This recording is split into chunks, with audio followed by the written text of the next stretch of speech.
হেক্সা মিশনের উদ্দেশ্যে বিশ্বকাপের মঞ্চে পা রাখতে যাচ্ছে ব্রাজিল।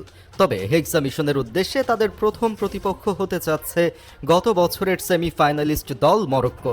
গ্রুপ পর্বের এই প্রথম ম্যাচটি শুধু 3 পয়েন্টের লড়াই নয়, এটি শক্তির অহংকার ও পরবর্তী রাউন্ড নিশ্চিতের লড়াই।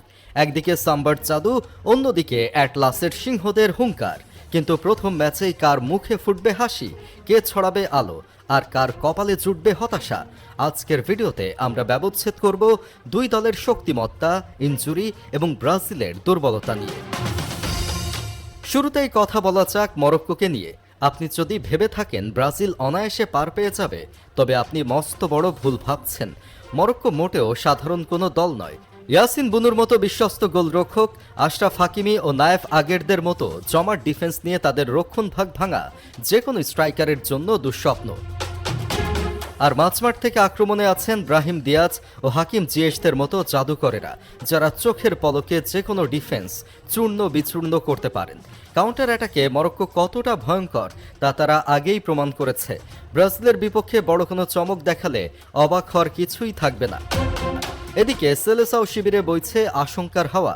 বিশ্বকাপের ঠিক আগেই ইনজুরি বড় সড় ধাক্কা দিয়েছে ব্রাজিল দলে।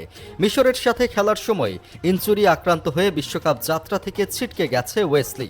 এই মুহূর্তে তার মতো রাইট ব্যাককে হারানো কার্লোর জন্য বড় চিন্তার বিষয়। তবে তার পরিবর্তে দলে ডাক পেয়েছে মিডফিল্ডার এডারসন। বলা যায় প্রপার রাইট ব্যাক ছাড়াই বিশ্বকাপে যাচ্ছে ব্রাজিল। তবে মরক্কোর বিপক্ষে কেমন হতে পারে ব্রাজিলের প্রথম একাদশ? গোলপোস্টে থাকবেন বিশ্বস্ত আলিসন বেকার। ডিফেন্সে মার্কিনহোস ও গ্যাব্রিয়েল মাগালায়েসের সাথে দেখা যেতে পারে দানিলোকে। ক্লাবে মার্কিনহোস বিশ্বসেরা পারফর্ম করলেও জাতীয় দলে তিনি ব্লান্ডার করেন, সেটা মিশরের ম্যাচে দেখেছেন। আর দানিলোর রীতিমতো ব্লান্ডারের জন্য তো তাদের সমর্থকরাও তার ওপর অখুশি। তবে মাঝ মাঠে ক্যাসেমিরো, পাকেতা এবং ব্রুনো গুইমারেসের সাথে আক্রমণ ভাগে থাকবেন রাফিনহা এবং ভিনিসিয়াস জুনিয়র। আর ইনজুরি কাটিয়ে যদি নেইমার শুরু থেকেই মাঠে নামেন, তবে তিনিই হবেন ব্রাজিলের ট্রাম্প কার্ড। তবে ব্রেক থ্রু এনে দেওয়ার জন্য কার্লোর নাম্বার 9 হিসেবে সবচেয়ে বড় অস্ত্র হতে পারে এন্ড্রিক কিংবা মার্টিনেল্লি, যারা গেম চেঞ্জার হতে প্রস্তুত।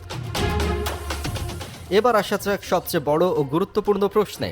ব্রাজিলের আক্রমণ ভাগ যতটা বিশ্বমানের, তাদের ডিফেন্স কি ততটা বিশ্বমানের? উত্তর হলো না।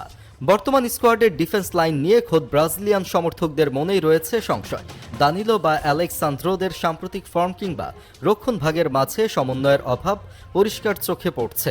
মরক্কোর গতিশীল ফরওয়ার্ডদের সামনে ব্রাজিলের এই ডিফেন্স যদি খেই হারিয়ে ফেলে, তবে হেক্সার স্বপ্ন শুরুতেই বড় ধাক্কা খাবে। এই ডিফেন্স নিয়ে পুরো বিশ্বকাপ পার করা ব্রাজিলের জন্য অলৌকিক কিছু হবে না তো। তবে কার্লো আনচেলত্তির আন্ডারে ব্রাজিলিয়ান তরুণদের জাগ্রত হতে দেখা যাচ্ছে। কাগজে কলমে এবং ঐতিহ্যের দিক থেকে ব্রাজিল অবশ্যই এগিয়ে থাকবে। বর্তমানে কয়েক ম্যাচের বিবেচনায় এই ম্যাচে ব্রাজিলের জয়ের সম্ভাবনা বেশি দেখছে ক্রীড়া বিশ্লেষকরা, যেখানে মরক্কোর চমক দেখানোর সুযোগ দেখছে কম। কিন্তু মরক্কো যদি প্রথম আধ ঘন্টা ব্রাজিলের আক্রমণ সামলে নিতে পারে, তবে ম্যাচ যে কোনো দিকে মোড় নিতে পারে। আপনার কি মনে হয় ব্রাজিলের আক্রমণ ভাগ কি পারবে মরক্কোর প্রাচীর ভাঙতে, নাকি ব্রাজিলের দুর্বল ডিফেন্সের সুযোগ নিয়ে মরক্কো করবে নতুন কোনো রূপকথা? আপনার মতামত কমেন্ট বক্সে জানান। ভিডিওটি ভালো লাগলে লাইক ও শেয়ার করতে ভুলবেন না। দেখা হচ্ছে পরের ভিডিওতে।